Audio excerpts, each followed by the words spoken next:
Sejam muito bem-vindos a esse reinício do Vibes Ideias. É importante ressaltar que ele não é mais apenas podcast, tá? Agora ele se estende a outros conteúdos muito bacanas para você levar pro seu coração, viu? E após um hiato de 3 anos, não vendo a hora de voltar, nada melhor do que falar sobre o quê? Ansiedade.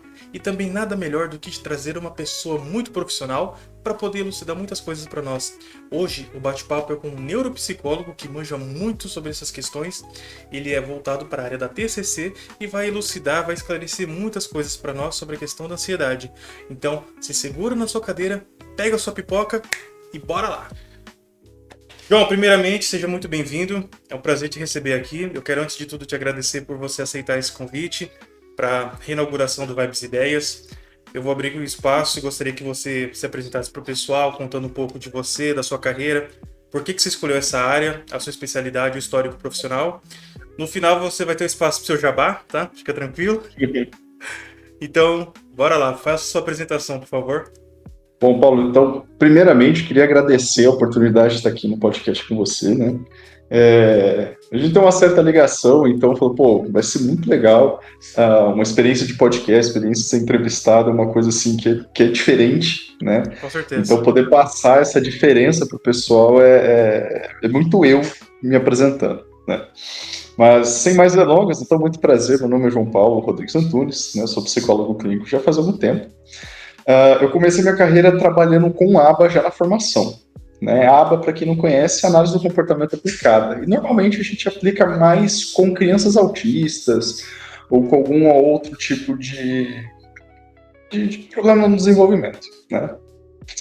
Aí, na formação, o meu sonho sempre foi ser professor. Eu gosto muito dessa área de ensinar, de explicar, tanto que eu trago isso para o meu setting terapêutico, né? Tentando mostrar o problema como se fosse um prisma. Então, tentar fazer com que o meu cliente, o meu paciente, entenda aquela situação com todas as explicações possíveis e imagináveis. Então, eu tenho uma paixão por conseguir explicar as coisas, né? Eu entro em êxtase, como diria Clóvis de Barros, quando eu consigo fazer com que a pessoa entenda aquilo e eu vejo que ela teve um insight. Então, quando ele faz parte parafraseando ele mesmo, do tesão da vida. Né? Então, minha formação é em psicologia, tenho algumas outras formações, mas enquanto atuação é em neuropsicologia, psicofarmacologia e teoria cognitiva comportamental nas especializações. Então, pela própria formação, eu sou uma pessoa que aborda os problemas de uma maneira mais orgânica. No ato da formação do ensino médio, falei, cara, bom, vamos lá. Eu sou ruim com contas. Logo, tudo que envolve matemática, para mim, está fora de cogitação. Descartado, igual eu. É bem simples. Então, contas para cá. Eu tenho uma certa afinidade com história, sociologia, filosofia e tal. Temos esse ponto positivo. Biologia, cara, não sei. Então, aí eu fui assim, até chegar na psicologia, que seria, cara, acho que de todas as formações seria o mais próximo de conseguir gostar disso, né? E por muita sorte, graças a Deus, eu consegui acertar o rumo de maneira muito assertiva, né? Isso é bom. Sou completamente apaixonado pela minha profissão, sou completamente apaixonado por aquilo que eu estudo. Eu tenho muito, até dentro de terapia eu trabalho isso muito com os meus clientes, que é a questão dos 4 pilares que a pessoa tem. E esses 4 pilares que eu tenho enquanto pessoa vai muito de encontro com o que eu estudo. Então, eu sou completamente satisfeito com isso, eu morreria fazendo isso, faço isso de final de semana, é quase um hobby. Então, cheguei dessa forma, de uma maneira muito simples, né? Eu sei que tem muita gente que bate a cabeça pra caramba pra conseguir achar o que quer ser do resto da vida, e é por isso que eu falo que eu dei sorte. Porque não foi uma coisa tão calculada assim, foi mais uma tacada de sorte, e graças a Deus deu tudo certo. Então, a minha formação foi por aí, a literatura da psicologia me apaixona, então faço com que eu devore livros, devore tudo que eu puder sobre o assunto. Um outro ponto bastante interessante é que o meu pai, ele sempre foi muito filósofo, até certo ponto. Ele tem as suas formas de estudar, as suas formas de demonstrar isso para o mundo, e aquilo dali também me encheu os olhos e me encantava os ouvidos. fazia com que ficasse mais... É como se eu estivesse mais em casa lidando com aquilo. Sim. Né? Então a minha formação foi toda assim, foi uma formação de muito custo, assim, caraca, trabalhei pra caramba pra conseguir pagar aquele negócio, era casa, e carro, faculdade, lelele. E eu até falo isso sempre, falo, poxa, até pouco tempo atrás eu literalmente trabalhava 24 horas por dia, 3 vezes na semana, então meu sono, esquece. Mas é porque quando as coisas são a muito custo, a gente também valoriza muito quando conquista, né? Isso é um pouquinho, então, da minha vida, da minha trajetória, né? Do porquê que eu cheguei na psicologia e a forma com que eu gosto de lidar um pouco com ela. Beleza. O bom é que você se encontrou e tá colhendo os frutos disso agora, né? Pois é. Mais importante. João, Exato. vamos lá. Eu vou explicar pro pessoal que nós vamos dividir essa conversa em 3 blocos, né? E o primeiro bloco nós vamos falar um pouquinho sobre ansiedade na vida moderna, que é um assunto muito pertinente, né? Demais da conta, todo mundo passa por alguma situação ou passou, né? Quem que nunca teve alguma crise e pensa assim, eu não tenho ansiedade, eu não tenho depressão, mas no fundo tem. Tem sim, é que ainda não foi diagnosticado.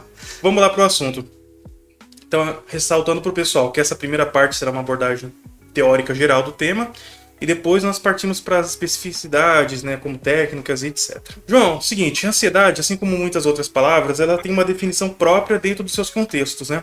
Por exemplo, na medicina e na psiquiatria, ela é entendida como uma reação biológica, ameaças percebidas, né? Na psicologia, ela é uma manifestação da psique, onde a raiz é variada, e diversas abordagens na psicologia, cada uma trata de uma forma, né? Como a Gestalt, a psicanálise, a TCC, aí tem a teoria dos esquemas, etc. Cada uma enxerga e lida de um jeito. Eu queria que você trouxesse uma explicação mais direta da ansiedade na psicologia. Se de repente você pode poder me corrigir daquilo que eu falei, não tem nenhum problema. E da sua abordagem da TCC, como que a ansiedade ela é vista por esses dois lados exatamente? Perfeito. Bom, primeiro uma coisa que a gente tem que deixar bem claro, categórico. A ansiedade, ela não é necessariamente algo ruim, tá? Uma coisa que eu sempre deixo bem claro. Ansiedade, ela do ponto de vista psicológico, ela é uma resposta natural do nosso organismo diante de situações de ameaça ou incerteza. Bom, então ela tem uma função adaptativa, exatamente porque nos prepara para agir em algo futuro. Certo. Então ela é crucial para que as coisas funcionem, né? Eu costumo dizer que a ansiedade ela é um derivado do medo. Então nós pressupomos que ela seria uma derivação de uma emoção. Então a gente nunca mata uma emoção. A gente não consegue fazer isso, né? Se tanto pudéssemos, que, por exemplo, então assim, tanto que, por exemplo, quando a gente vai tomar uma medicação para controlar a ansiedade, ela vai fazer a ação de controlar. Tanto é que a gente chama isso de estabilizador emocional, né? A ansiedade, sendo derivada do medo, ela faz um rebuliço no nosso corpo, nos preparando para isso, e eu vou explicar isso mais para frente. Mas, de maneira geral, a ansiedade é uma coisa completamente natural. Eu nunca, eu estou com ansiedade no sentido de adquirir uma patologia. Não. Quando os sintomas da ansiedade se manifestam de uma maneira mais aguda, ela vem com mais sintomas e sintomas que são difíceis de controlar, tá? Então, assim, todo mundo tem ansiedade, você nasce com ansiedade, a ansiedade ela é crucial para o seu desenvolvimento. Tanto que, se você não tem ansiedade, você não se prepara para os medos futuros. Essa categorização da ansiedade ser o receio daquilo que está por vir, receio, medo, angústia, você não sabe o que está vindo lá na frente, e isso te gera um monte de coisa, né? Então ela sempre vai estar com você, ela vai estar com você no ato da prova, ela vai estar para você se preparar para um concurso, ela vai estar para você na hora de fazer alguma coisa amanhã. Então ela sempre nos coloca em estado de alerta, de adaptação àquilo que está por vir. O grande problema vem quando todos esses sintomas estão desregulados, tá? Então, eu tenho um gatilho X, e toda vez que esse gatilho X é acionado, eu tenho fobia de cachorrinho. Toda vez que eu olho para o cachorro gatinho, eu tenho uma série de reações no meu corpo. A ansiedade é uma preparação do seu corpo para com o medo futuro. Ponto. Como é que a terapia cognitiva comportamental olha para essa ansiedade? A TCC olha para isso como um ciclo que envolve pensamentos, emoções e sensações físicas e comportamentais. Então é uma tríade. Sempre vai ser assim. Sempre começa... Pensamento? É o pensamento, a emoção e o comportamento. Certo. Ponto. Toda informação precisa passar por essa linha cronológica. Ela sempre é um pensamento que antecede aquela emoção. Cara, faz sentido. Então, tipo assim, por exemplo, o que nós na TCC chamamos de PAs, que é os pensamentos automáticos. Então, são coisas que você não controla e o pensamento só vem. Por exemplo, cara, eu não sou merecedor do amor daquela garota. Eu acho que aquela garota é muito pra mim. Essa frase que eu falei, entre aspas, eu acho que aquela garota é muito pra mim. Isso chama pensamento automático. No ato de você se achar não merecedor dela, gera uma emoção. Que agora a gente vai para o segundo ponto da tríade. A emoção gerada a partir do pensamento automático. Emoção do quê? De tristeza, emoção de raiva, emoção X. Ou ansiedade, que é uma derivação de uma emoção nuclear, né? Medo. Gerando essa emoção, ele vai fazer com que o seu corpo reaja com um comportamento. Seja de afastamento, seja de sudorese, seja de angústia, no sentido de se sentir inquieto, pensamentos acelerados e tudo mais. Então vai ser sempre essa linha. Toda emoção tem que ser gerada a partir de um pensamento e que vai gerar um comportamento. Ponto. Nós enxergamos essa tríade de uma maneira que precisamos interpretar todo esse cenário e fazer uma intervenção em alguma das peças. Normalmente fazemos a intervenção no pensamento automático. Para que, se esse pensamento gerar uma emoção diferente, nós pressupomos que o comportamento será diferente também. Então, sempre aquela ideia do que o poder do pensamento, de fato, é um fato dentro da TCC. Então, essa tríade ela é sagrada dentro da TCC e a ansiedade ela entra dentro desse meio. Então, é por isso que a gente faz essa intervenção de maneira geral. Tá? Então, a ansiedade para TCC é uma derivação de uma emoção que é o medo nuclear. Né? Então, você deriva para a ansiedade. Abordamos ela da seguinte maneira: olhamos essa tríade, pensamento automático, emoção e comportamento. Entendemos todo o contexto do cliente, né? E falamos, bom, vamos fazer uma intervenção aonde? Normalmente a gente parte pelas PAs, né? E na medida que a gente consegue utilizar diversas técnicas para fazer com que essa distorção caia na real, o cliente entenda que aquilo é uma distorção, seja uma catastrofização, seja um pensamento dicotômico, X, ele entende que aquilo estava distorcido e todo o contexto já muda a partir dali. Então a ansiedade é isso. Aí existe uma outra explicação também, que é uma explicação que eu gosto muito de dar, que é a explicação orgânica. Então, tendo esse parecer sobre ansiedade, tem como identificar exatamente que ponto que ela é útil ou saudável e como que funciona essa questão da parte orgânica dela exatamente? Funciona assim. Por exemplo, nós entendemos que como a ansiedade é uma coisa natural do corpo, ele é um mecanismo que o corpo tem para nós nos prepararmos para o medo futuro, existe um limiar entre saudável e não saudável. O saudável é aquilo que você se prepara de uma maneira coerente para aquele medo que você está imaginando. Então, por exemplo, se você vai se preparar, se você está com ansiedade de uma prova, completamente normal. Prova é prova. Né?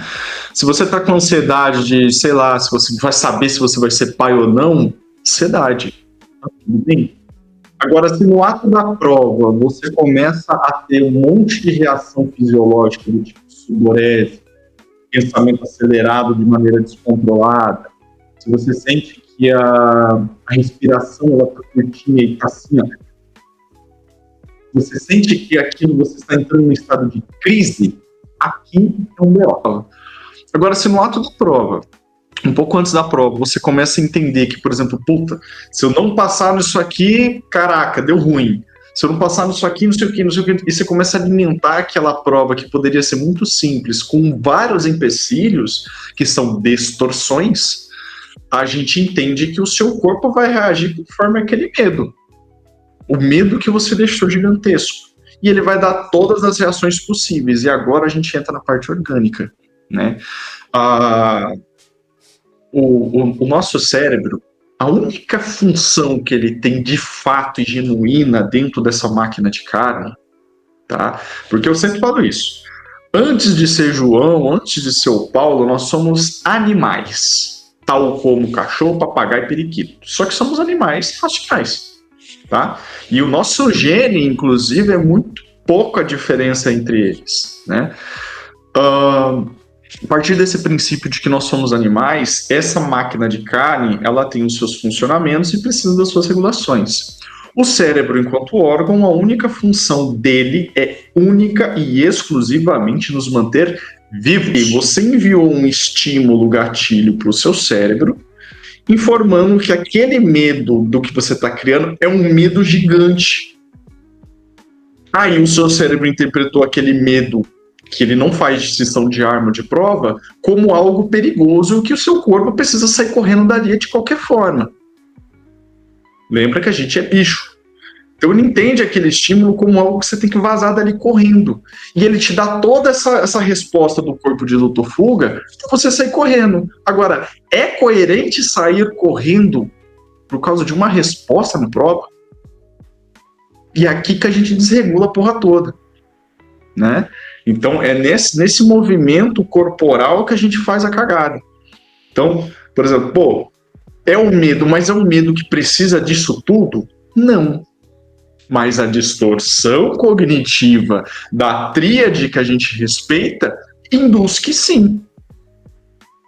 Então, esse organismo enquanto carne, essa massa aqui funcionando, é conforme aquilo que você dita. Aí é que entra aquele rolê. Essa é a parte orgânica do negócio. Nosso corpo entra em reação porque você está falando para ele que aquele medo é o medo de sair correndo.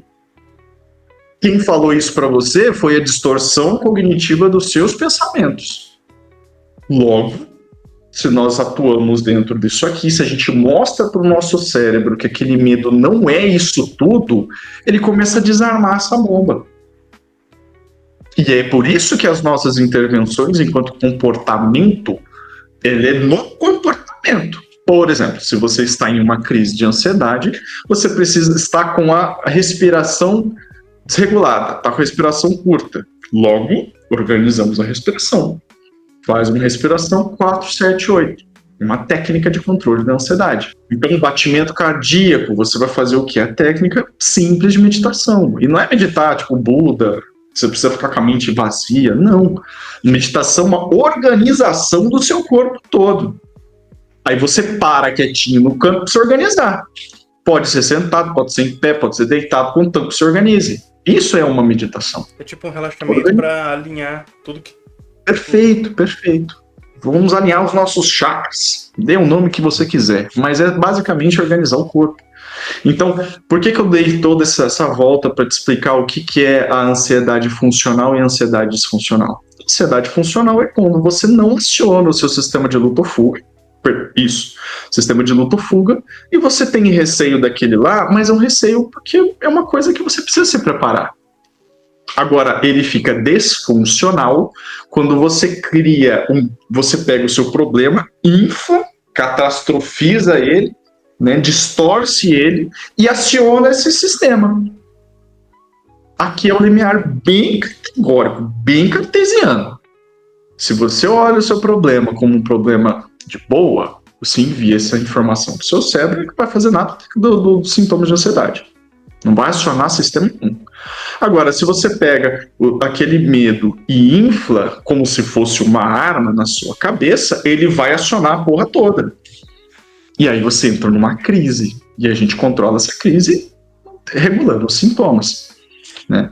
Então, aqui tem uma coisa interessante, como você está falando. Se a gente pega um problema e expande, negócio é, da onde que vem essa nossa expansão de um problema? Da onde que é gerado pra gente poder ver com tanto afinco, sabe? Tanta catástrofe, digamos assim. É questão de contexto, o que é exatamente? É a sua. Na mesma medida que quando a gente aprende, por exemplo, o inglês, para a gente aprender o inglês, você precisa ler inglês, respirar inglês, ouvir inglês, você precisa fazer com aquele neurônio que acumula informação do inglês ganhe ramificação. Agora a gente vai entrar em outro ponto.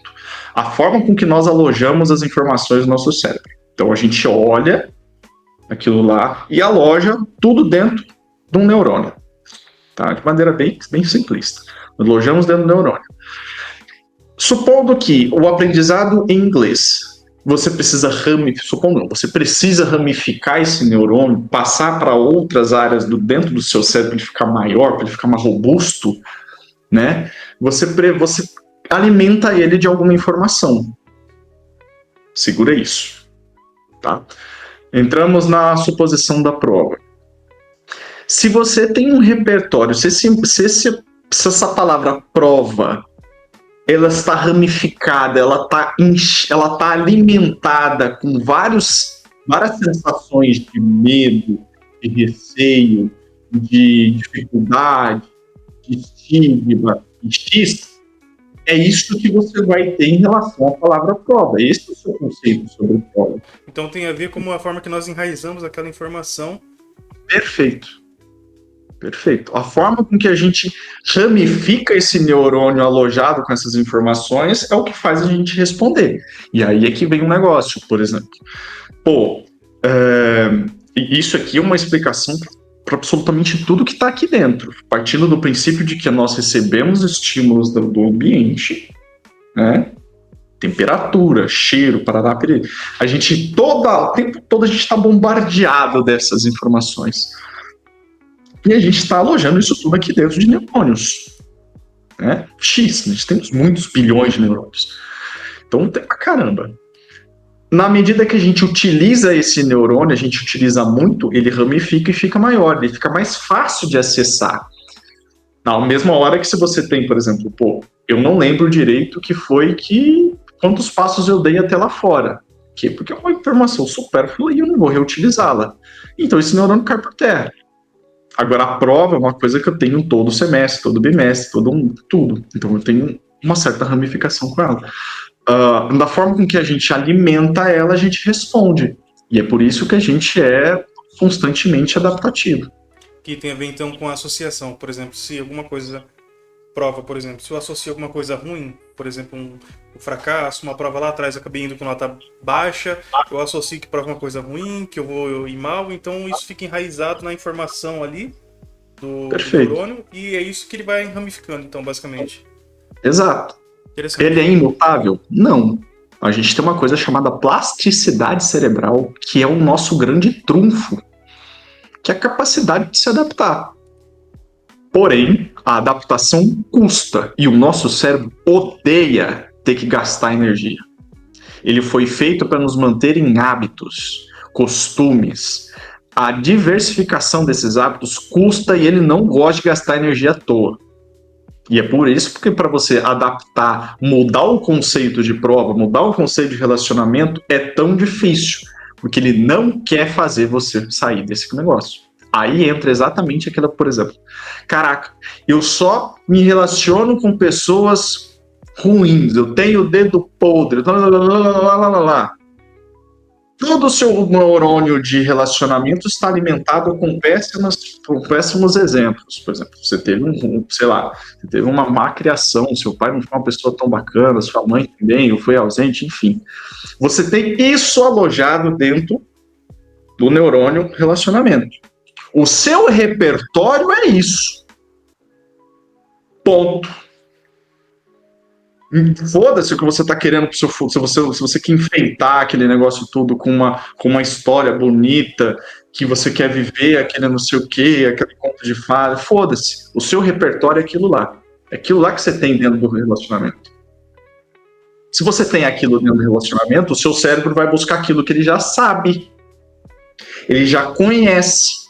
Para que para ele tá tudo bem se relacionar, porque ele tem repertório para responder aquilo. É validação, né? Perfeito. Então, se ele tem repertório para responder aquilo, por que caralho ele vai querer fazer uma coisa diferente? E aí é que vem a dificuldade de você lidar com uma pessoa que te trata bem. Você nunca foi tratada bem, você não tem repertório para aquilo. E o seu cérebro não vai querer se adaptar, a ter que aprender de novo, a ter que lidar com uma pessoa, parará. Isso custa muito. Ele só quer que você sobreviva com aquilo que você tem. Ponto. Aí, é imutável? Não. Só que você vai custar para aprender. Não é uma coisa que vai ser feita em uma semana, uma coisa que vai... Não, você vai ter que exercitá-lo, encher o saco dele para ele aprender aquele negócio novo, ramificar uma coisa nova, e é uma briga todo santo dia. Mas se você quer, você faz. Você que manda nele. Porque às vezes, dependendo como for, é mais fácil a pessoa tá tão enraizado aquele padrão nela que ela prefere desistir de alguém, né, nesse caso, do que mudar a si mesma. Que seria muito mais viável. Custa menos, ele já sabe como lidar e ele vai buscar aquilo dali constantemente. Por quê? Porque é o que você tem de repertório. Você quer mudar, vai te custar. E aí você tem que pagar o valor da moeda. É o vício no comportamento ruim, né? No comportamento disfuncional, então. Exatamente. Você alimentou aquele neurôniozinho lá com isso aí, e beleza. Vai custar, você é uma máquina de carne. Você não é o seu livro bonitinho que você deu. O livro bonitinho que você deu, ele tem uma quantidade de ramificação. As suas experiências de vida, ela tá muito maior do que aquele livrinho. E a gente quer porque quer viver aquele amor romântico, e não vai funcionar assim. Por quê? Porque você tem uma série, outros neurônios muito maiores do que o amor romântico. E você não vai conseguir. Aí você se frustra, gera ansiedade, caraca. Aí já vira um Zezé. Pode ser nesse caso, que a gente vai falar no terceiro bloco sobre relacionamentos, né? Mas pode ser esse caso tanto quanto amor romântico, quanto pode ser esse amor disfuncional, digamos assim. Perfeito. Interessante, Perfeito. Dá pra gente também trazer isso à tona. Mas é interessante essa explicação sua, caramba, como uma coisa tão enraizada que a gente nem percebe, né? E é um desafio porque, querendo ou não, é disposição e o tempo para poder mudar, né? Senão... Exato. Resiliência. Se você tem motivo suficiente para querer mudar, você vai. Agora, se você tá querendo fazer isso só porque quer, esquece. Por isso que a gente fala, a terapia não é para todo mundo. Todo mundo foi feito fazer terapia, né? Se você quer mudar algo que está te incomodando, maravilha, vá para a terapia. Agora, se você... o pessoal tá falando que eu sou isso, não sei o que, não é o suficiente, nem perde tempo.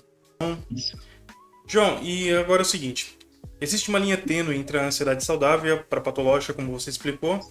E nesse caso, como nós estamos falando da ansiedade da vida moderna, tem muita coisa acontecendo, né? Os agentes que potencializam essa ansiedade. Por exemplo, hoje nós vivemos no mundo das telas. O uso do celular impacta muito na atenção das pessoas. Diversos estudos já apontam que o uso frequente das redes sociais ele está associado diretamente à causa de ansiedade e depressão. As redes, né, que antes conectavam as pessoas, hoje adoecem elas. Olha que interessante, né? Outra coisa é questão financeira, por exemplo, que influencia também as redes, né? Porque, por exemplo, influencers ostentam vida de luxo, aí uma pessoa que está com a vida lascada vê isso, se sente um lixo, né? Enquanto ela rala de estudar, se mata por um salário, tem gente milionária fazendo dancinha lá no Tico e Teco. E isso suga energia, né? Gera comparação e cobrança. E nesse caso, como que o excesso de estímulos pode alterar a neuroquímica do cérebro? Qual que é o impacto disso na nossa capacidade de lidar com a ansiedade e a percepção de si hoje em dia? Cara, é exatamente isso. Tipo assim, existe uma linha muito sutil entre a ansiedade, né, considerada funcional, e aquela que a gente pode falar que é patológica. Tá? O que acontece é que na vida moderna a gente está muito exposto à quantidade absurda de estímulos. Tá? Isso gera uma sobrecarga no nosso sistema nervoso. Né? Então, se nós partimos do princípio de que há pouco tempo a gente tinha que assistir um episódio de desenho, né, para quem já tem mais de 25 anos, 30 anos aí, a gente tinha que assistir, por exemplo, o Dragon Ball, era um episódio por dia, né, e que você não vai conseguir assistir 2. Você aceita isso, né? Hoje, a gente consegue abrir o Netflix e matar uma série num dia. Quer dizer, a gente está aos poucos regulando uma coisa que a gente chama de sistema de dopamina, que é o sistema de recompensa, social do sistema de recompensa. Então, aos poucos a gente está desregulando isso. E nós, enquanto espécie, a gente demora muito para se adaptar. E a gente está enfiando goela abaixo estímulo, que a gente nunca recebeu em toda a nossa criação enquanto ser humano, né? Agora a gente está vivendo um período atípico exatamente por isso, porque a gente está sendo bombardeado de informações e isso nunca aconteceu para o nosso cérebro enquanto órgão, em toda a nossa criação enquanto raça humanoide, né? Então essa ansiedade está sendo desregulada por conta desse excesso, né? E considerando que a ansiedade ela já é um estado de alerta natural, a gente está bombeando o nosso cérebro com isso. Tá? Do ponto de vista neuroquímico, o cérebro ele foi projetado para lidar com essa enxurrada de estímulos. Né? Então, o uso excessivo de redes sociais, por exemplo, ele mexe diretamente com o nosso sistema de recompensa, como eu havia dito. Né? A dopamina, que é esse neurotransmissor que eu te falei, ele é uma coisa que a gente regula conforme estímulo. Então, por exemplo, a gente ganha dopamina da academia, a gente ganha dopamina de coisas que fazem com que nós nos estimulamos, queiramos fazer aquilo. Aí é que vem o rolê. Sabe onde é que bate esse grande problema que hoje já virou quase uma pandemia, se não fosse uma patologia, que é o tal do tigrinho. Tigrinho é cabuloso. Você quer ver relato de pessoas que passam por muita dificuldade com ansiedade? Pessoas que mexem com bolsa de valor, day trade, né? Isso aqui, velho, isso aqui pro nosso cérebro é muito difícil de lidar. Por exemplo, na hora de você vai, sei lá, apostar em 1 minuto que aquela moeda vai subir. Aí ela começa a variar. Aí você tem 1 minuto de taquicardia, você não sabe se você vai ganhar ou perder dinheiro. Né? Tigrinho, mesma coisa, você rola uma vez, você rola lá 5 segundos, você não sabe se você vai ganhar ou perder dinheiro. Né? Isso de você ficar rolando o feed para cima, mesma coisa. Então a gente está bombardeando o nosso sistema nervoso com informações demais, ele não está com tempo de digerir nada. E a gente vai ficar nesse rolê aí, ó, abastecendo o nosso cérebro com várias informações necessárias, gerando toda essa crise de ansiedade que a gente tem. Então, tanto que tem gente que não consegue se concentrar em mais dos 15 segundos, que é o que... É o dos stories, é o do Reels, né? Coisa assim. Eu já vi alguns estudos sobre isso que tá com o cérebro dessa geração hoje, né? Até, na verdade, até da nossa geração, até gerações mais velhas, que acabam se deixando levar. Tá perigoso o negócio. Perfeito. E uma coisa que até eu aviso a todos, que a perspectiva não é de melhora. Tá? A gente não tá com muita esperança nesse rolê, não. Por quê? As grandes techs da vida, eles entendem que esse número está diminuindo e nos mandam algoritmos para diminuir ainda mais, fazendo com que a informação, por exemplo, ele já identificou que para você montar um vídeo, você precisa ter 5 segundos de gancho, 20, talvez 15 segundos de desenvolvimento e um fechamento em 5. Ou seja, quanto menor esse número, mais pressa você tem que ter para digerir aquela informação. E isso vai rodando. Então, tipo assim, o mundo não está querendo facilitar para o nosso cérebro. A tendência é que piore. Por causa de algoritmo, por causa disso, por causa daquilo. Então, tem gente que está tendo que vender coisas em 15 segundos, porque é o tempo que a gente tem de preso em um vídeo. E a gente vai ficar menos tempo a cada vez. Uma sensação para quem já é mais velho, vai lembrar, a gente tinha esse pouquinho que a gente tem no feed há 20 anos atrás, a gente tinha em simplesmente sentar na frente da televisão e ficar trocando de canal.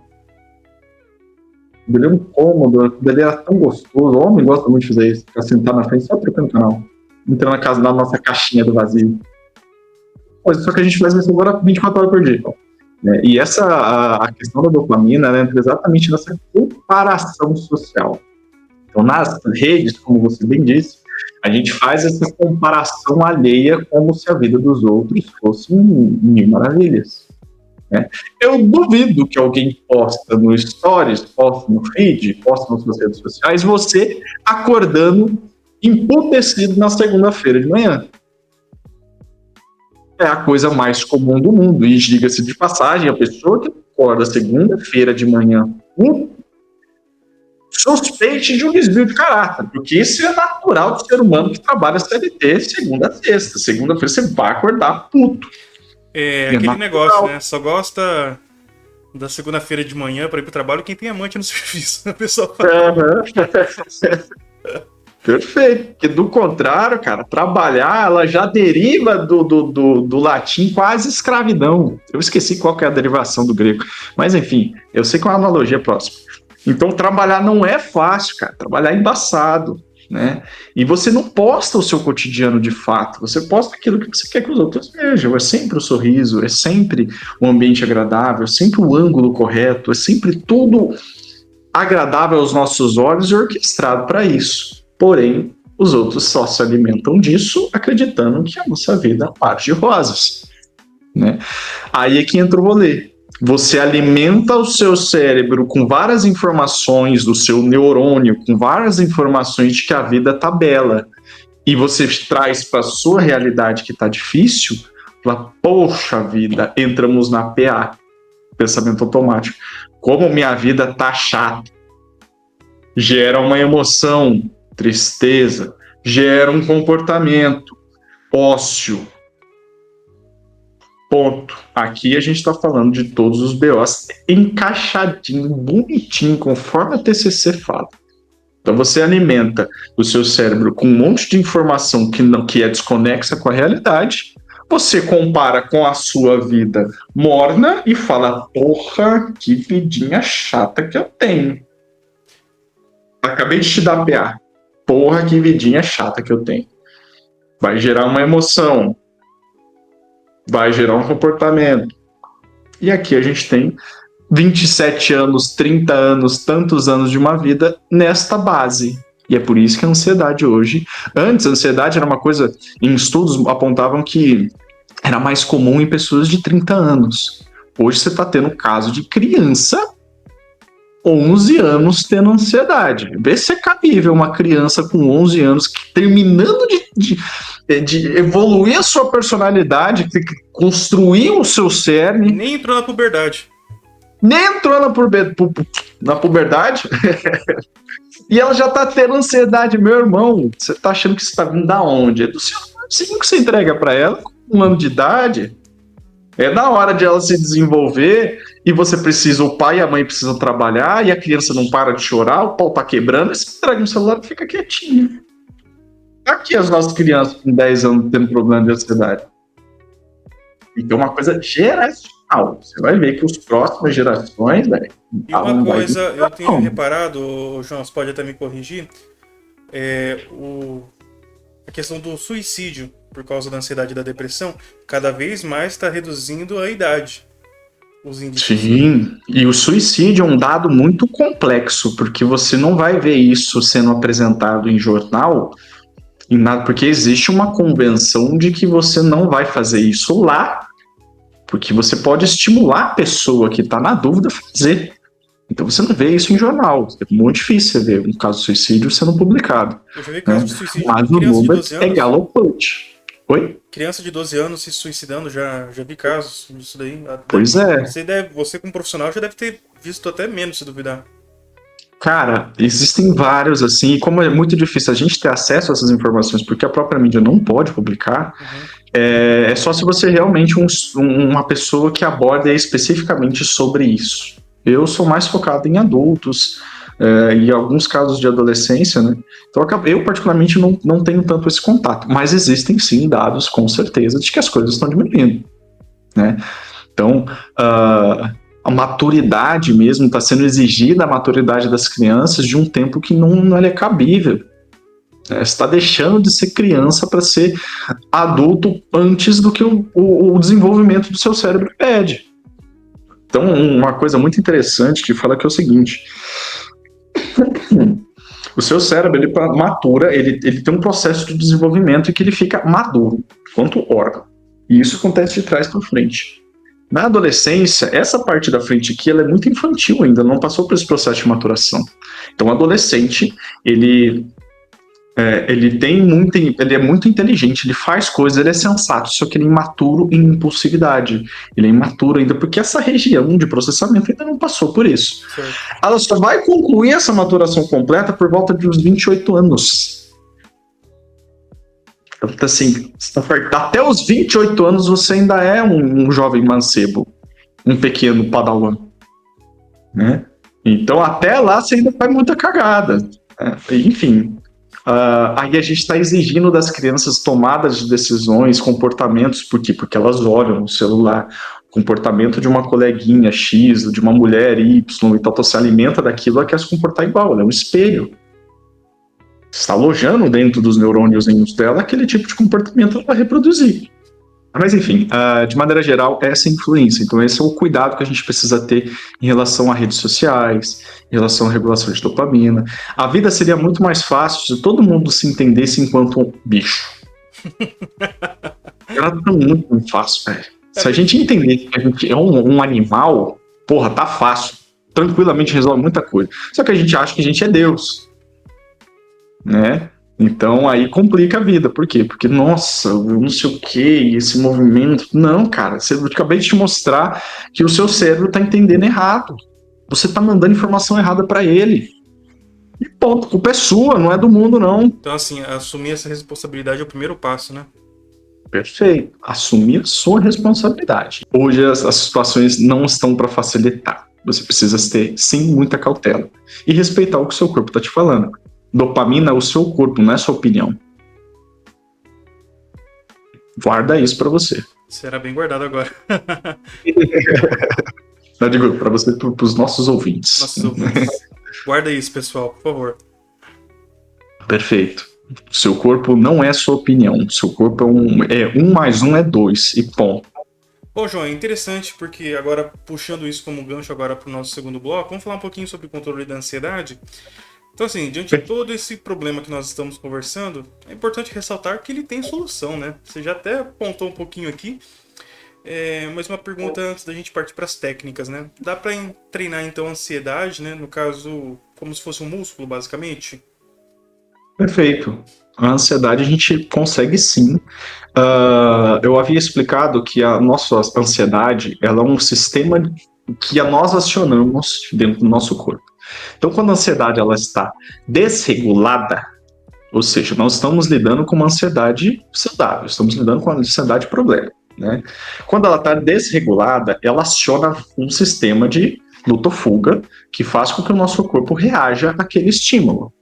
Essa reação é taquicardia, sudorese, boca seca, pensamento acelerado, parará, piriri, pororó. Então, uma série de coisas para o seu corpo sair correndo, né? Como é que a gente faz? Como o seu corpo entrou em um estado de alerta por um estímulo não cabível, ou seja, você inflou o problema da prova, por exemplo, a gente precisa desarmar esse corpo. Então, lembra como se você fosse uma bomba relógio e que você precisa tirar fio por fio para ela desarmar. É a mesma coisa. Então, se o seu corpo entrou no estado de alerta, você identificou, e isso ele não é tipo assim, caiu um disjuntor e você está em crise. Não. Existe uma linha que ele vai subindo até chegar à crise. E ele vai te mostrar sintomas nesse processo. Aqui sim entra a palavra autoconhecimento categoricamente. O autoconhecimento não é você escutar palavras filosóficas e você X. Não, o autoconhecimento é você autoconhecer. Ter a consciência do que está te acontecendo, então, né? Perfeito. Isso é autoconhecimento, não é repostar frases bonitinhas no Instagram. Tá? Então, conhecimento é isso. Então você vai se conhecer. Por exemplo, a ansiedade ela acionou através de um gatilho. Prova. Estou sempre usando o mesmo exemplo para ficar mais fácil. Então, prova. Né? No ato de você ir chegando próximo dessa prova, esse ponto vai crescer. Como é que ele cresce? Primeiro eu comecei a ficar inquieto. Falei, puta, aquela prova de novo. Eu comecei a me balançar. Aí depois vem aquele tamborilar de dedos, que eu não consigo te mostrar, mas tipo assim, ó. uma perninha inquieta. Depois, você começa a se movimentar demais, o seu corpo começa a esquentar, parará. Você está começando a vir aqueles primeiros sintomas de ansiedade. Esse sintoma, se você não intervir, ele vai progredir para o estágio 2, que seria, cara, agora eu tô começando a pinicar, não consigo me concentrar, eu tô tentando ler aquele negócio. E o foda da ansiedade é que ela se retroalimenta, aquela desgraceira. Ela própria, né, cara? É incrível isso. Isso, essa porra tem o tempo todo assim, você tá tentando controlar aquilo dali, você não consegue. E isso te deixa mais ansioso porque você não tá conseguindo controlar. Aí ela começa assim, aí você não consegue, aí você começa a subir pro estágio 3, que é a crise. A crise fodeu, a crise não tem mais o que você fazer. Porque ela já se instalou, você não vai mais controlar esse negócio. E agora vem o segredo. Se você começou a sentir os primeiros sintomas, você vai fazer a primeira intervenção, que é o quê? Respirar.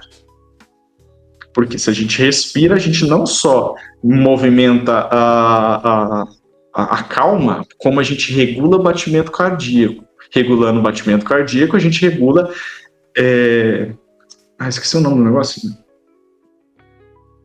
Cara, eu tô com testosterona na cabeça, mas não é. Regula a adrenalina. Regulando a adrenalina, a gente regula respiração, regula enrijecimento muscular e regula a temperatura do nosso corpo. Respira. Pô. A ansiedade, então, no caso, ela ativa, deixa a adrenalina no pico, então. Não é que de certa forma, porque a gente bate, o coração começa a bater mais rápido e ela distribui essa adrenalina pro corpo. Certo. A respiração faz com que a gente organize esse batimento cardíaco e pare de ficar distribuindo esse negócio que não é agora que tem que distribuir. Não é uma arma na sua cabeça, é uma prova. Então a gente respira. Beleza. Ou você aplicou a respiração e não deu para controlar, você tentou fazer a respiração 10 vezes e não controlou, beleza. Significa que você está no estágio 2. O seu corpo já está rígido. O seu batimento cardíaco já está maior.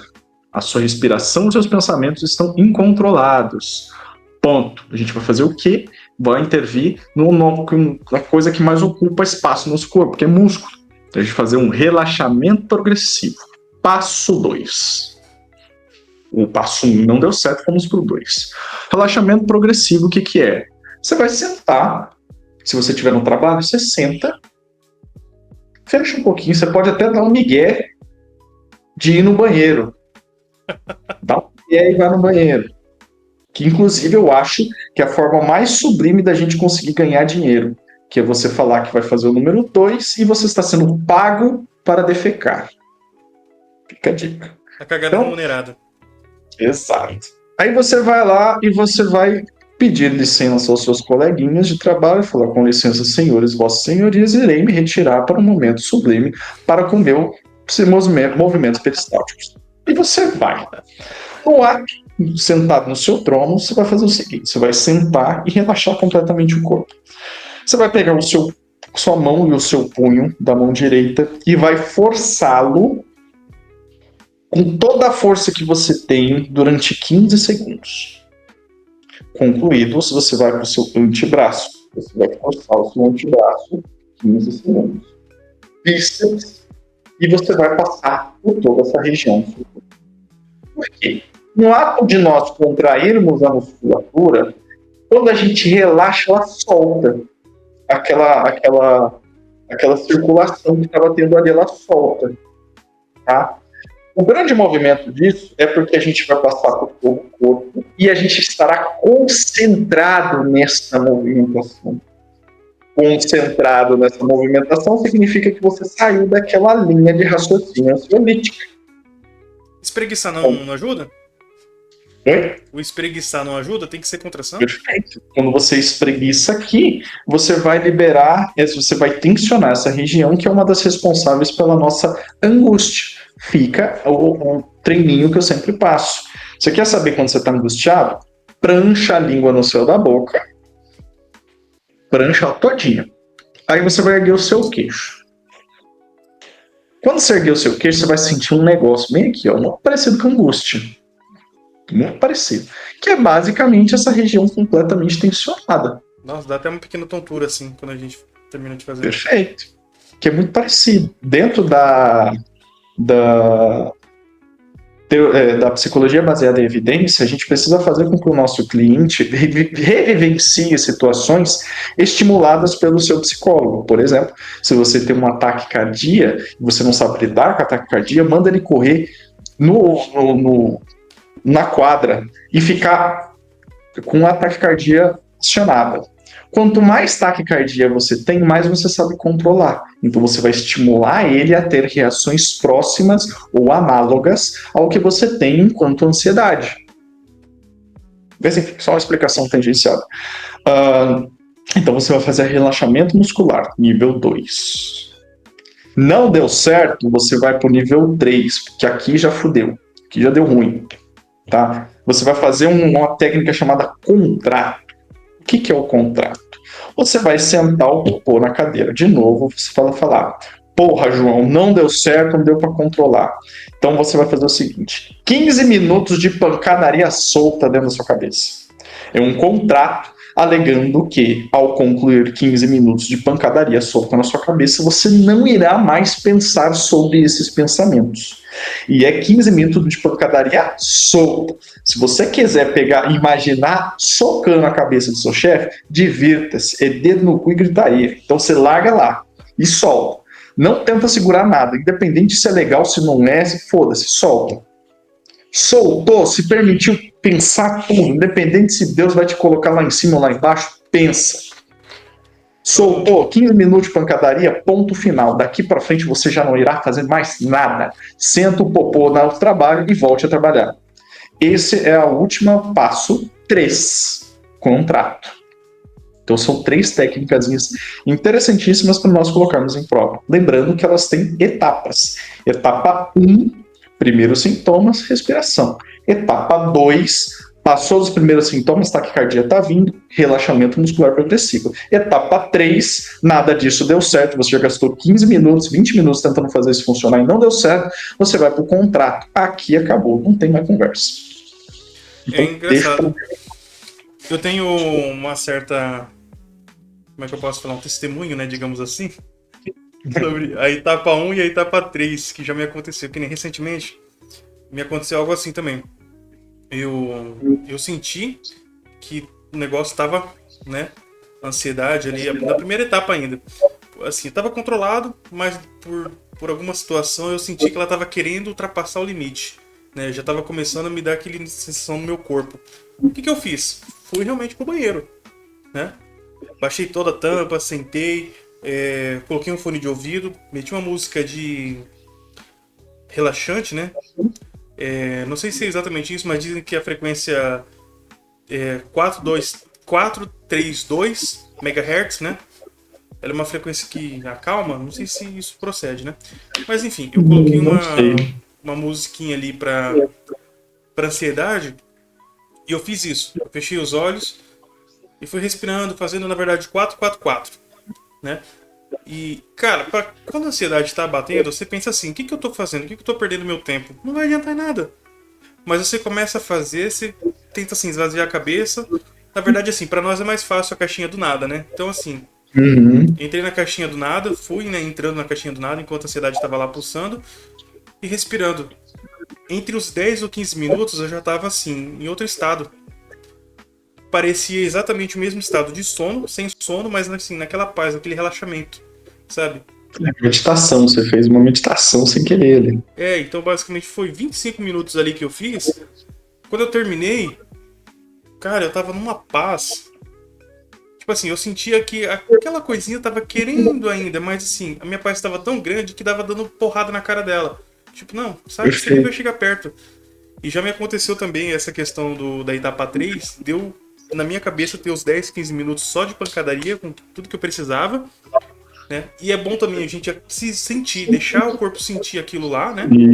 Perfeito. Me permitir sentir a raiva e tudo mais. E depois disso, amenizou, passou. Perfeito. Você desarmou muito bem a sua bomba relógio. né? Você fez categoricamente o beabá. Inclusive, esse ponto da música é muito interessante, porque a música, de fato, ela vai te acalmar. O Porque se você, por instrumental. exemplo, exato. Por Instrumental exemplo, quando você vai relaxante. na academia... Oi? Instrumental relaxante que eu coloquei.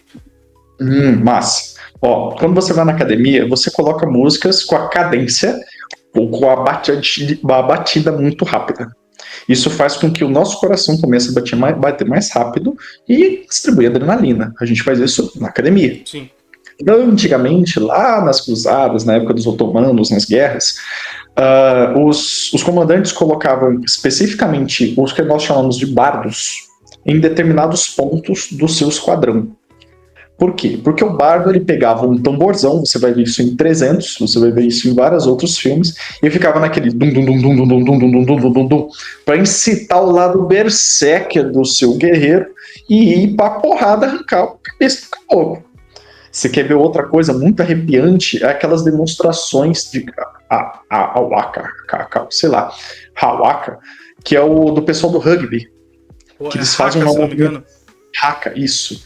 O pessoal do rugby, ele faz um ritual que, caraca, é de arrepiar.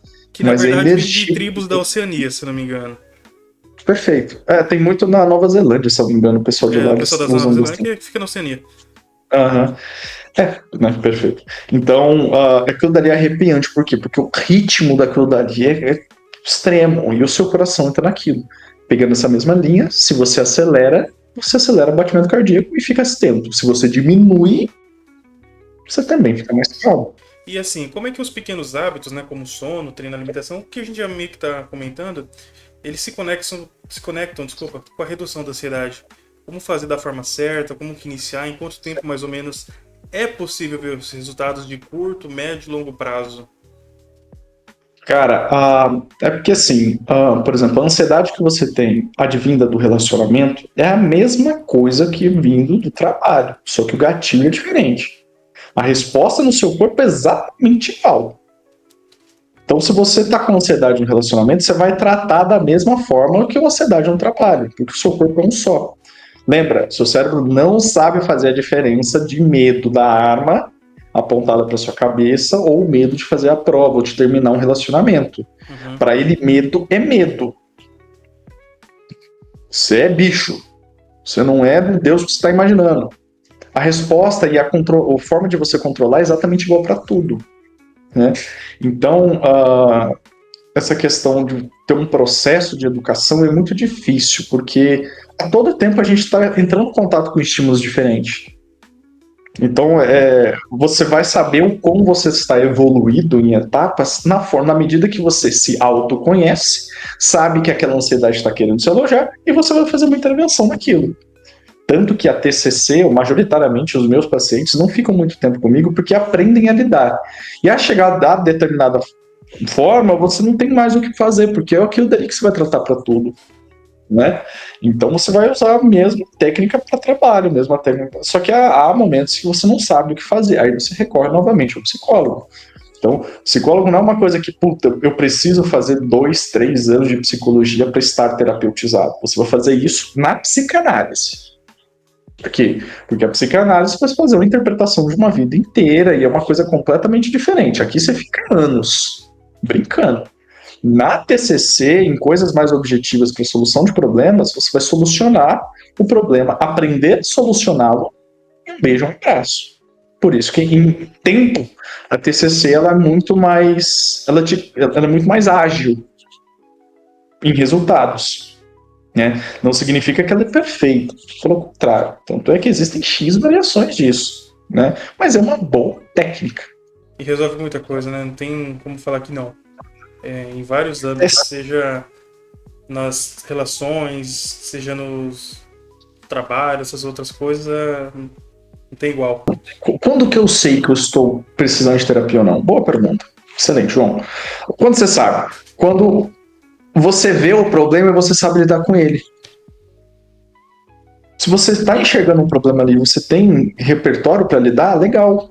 Você não precisa de terapia. Agora, se você está com muita dificuldade, mesmo tentando e tarará, não está arrumando saída, ponto. Aqui você vai procurar terapia. Por isso que a terapia é uma ocasião. Uhum. Você pode estar com a terapia para ansiedade no trabalho, beleza. Ansiedade no relacionamento, beleza. Resolveu, um beijo, um abraço.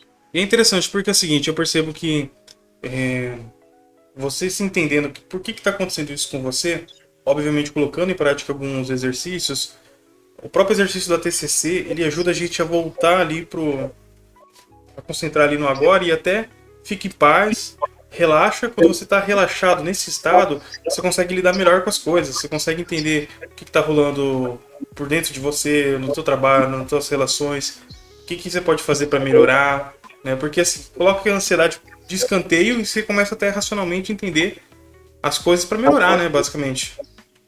Não, aqui a gente vai entrar num aspecto que ele é crucial, que é a medicação. O pessoal tem que perder o preconceito de medicação, por quê? Porque a gente veio da década de 90, 2000, que tomar medicação era sinônimo de fraqueza, sinônimo de não conseguir se desenvolver, sinônimo de loucura.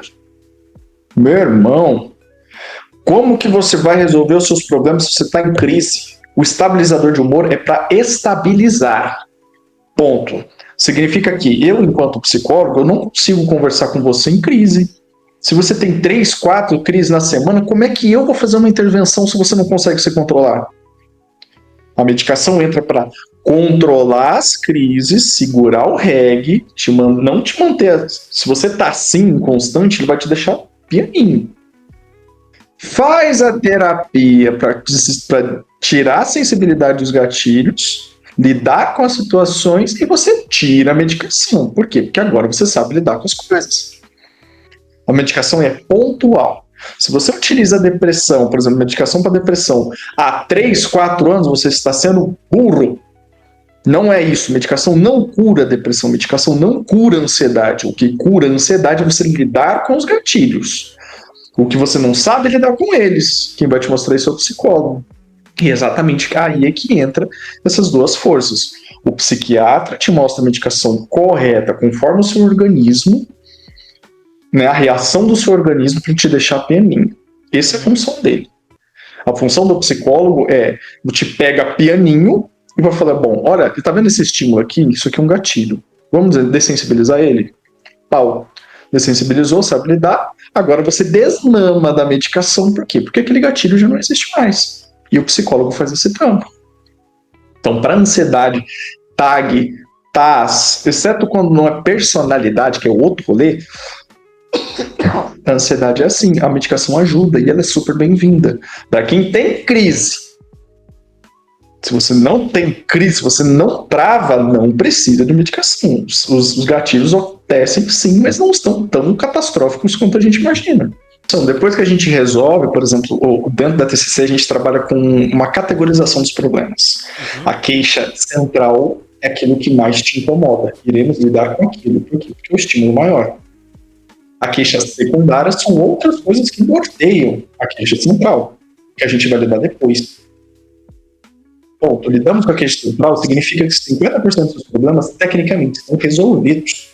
Logo, iremos lidar com o restante depois. E é por isso que eu, João, sempre parto do princípio de que preciso organizar o corpo primeiro, para depois lidar com a ansiedade enquanto cognição.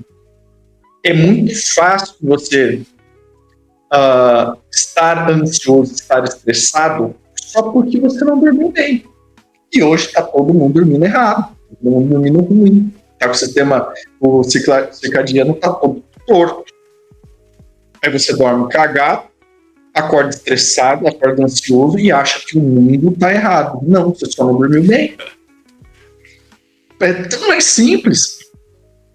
Tanto que grande parte dos meus pacientes, majoritariamente, depois que eles começam a dormir melhor, organizam o corpo, automaticamente a ansiedade e o estresse vão embora. Eu nem precisei entrar dentro das PAs, daquela tríade que eu te falei. Nem cheguei lá dentro. Só dormir melhor acabou tudo. Então, tudo piora muito quando o seu corpo está bagunçado. E o João, faço isso, organizo o corpo, depois eu vou para o cognitivo. Às vezes o corpo já está alinhado, então eu sei que o cognitivo está cru.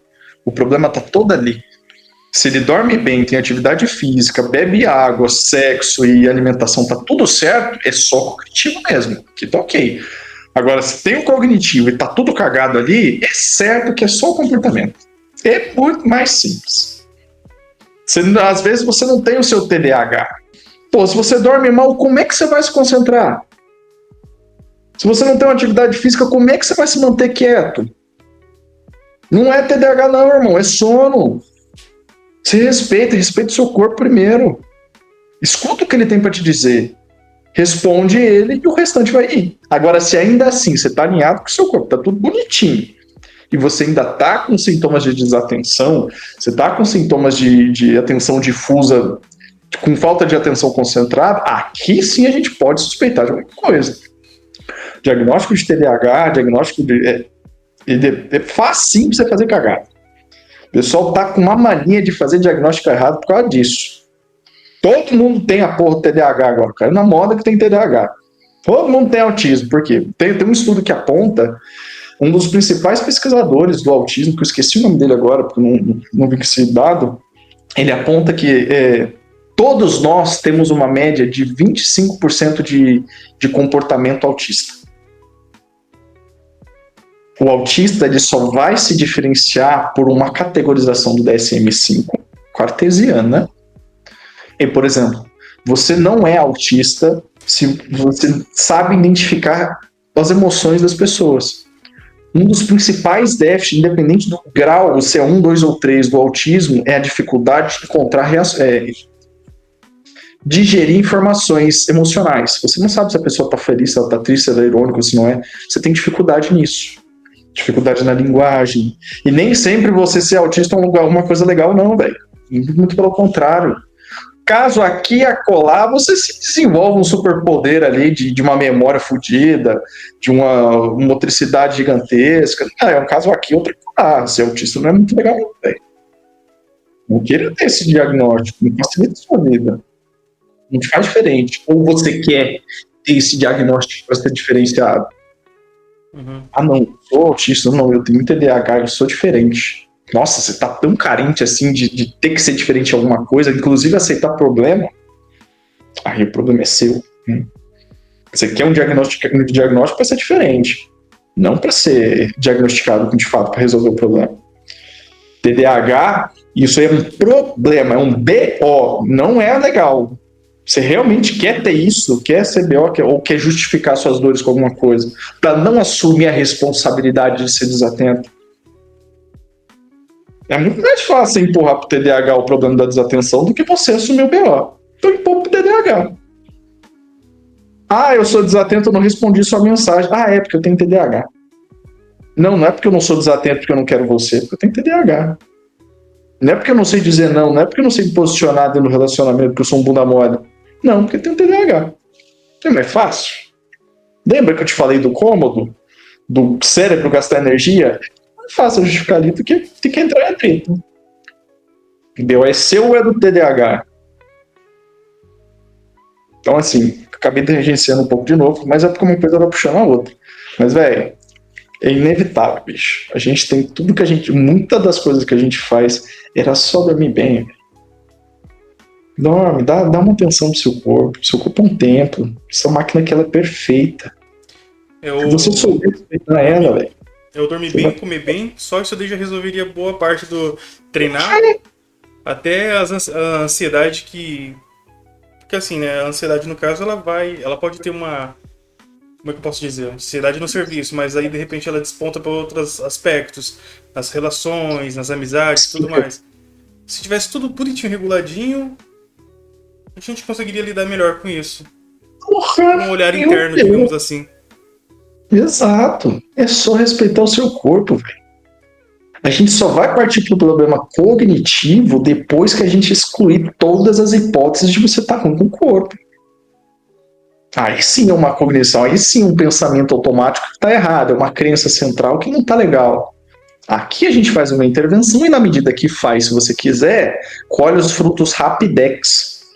Eu tenho um paciente meu que na medida que ele fez exatamente o que a gente precisou, deu um mês de sessão e já estava zero. Bacana. porque fez o que ele queria mudar.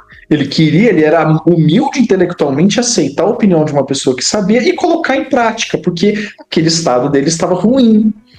Se dispôs a mudar, colocou em prática, teve a paciência e pronto.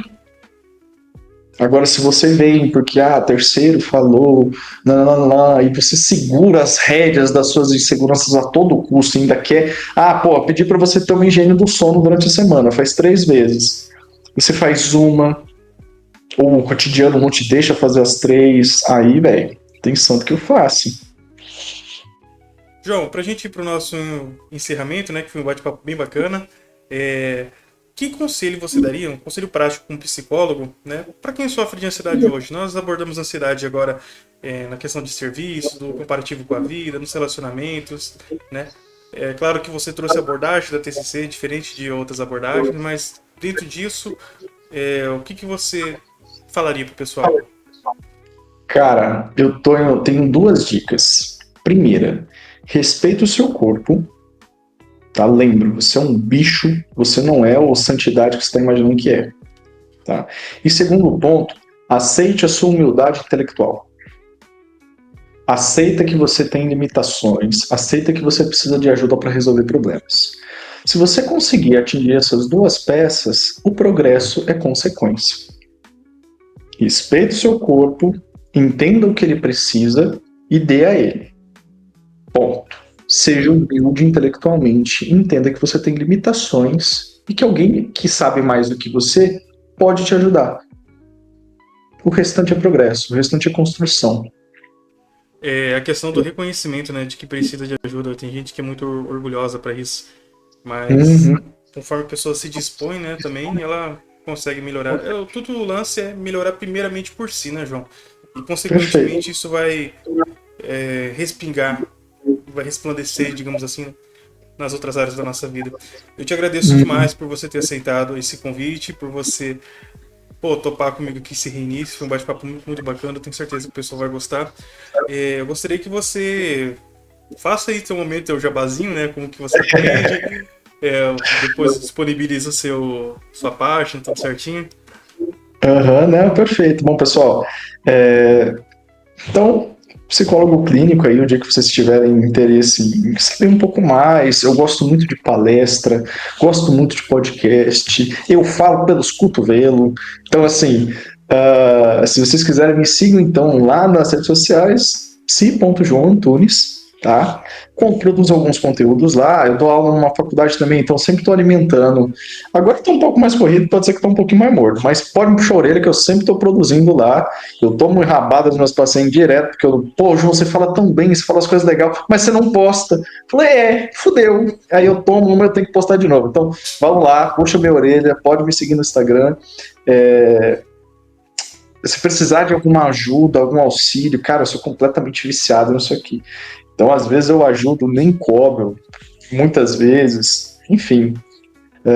Sigam lá, entre em contato comigo, a gente pode estar evoluindo enquanto pessoa. Isso é uma coisa bem, bem importante. Uma regra que eu sempre falo para todo mundo: a única regra que você precisa seguir na sua vida você precisa ser melhor do que ontem e pior do que amanhã.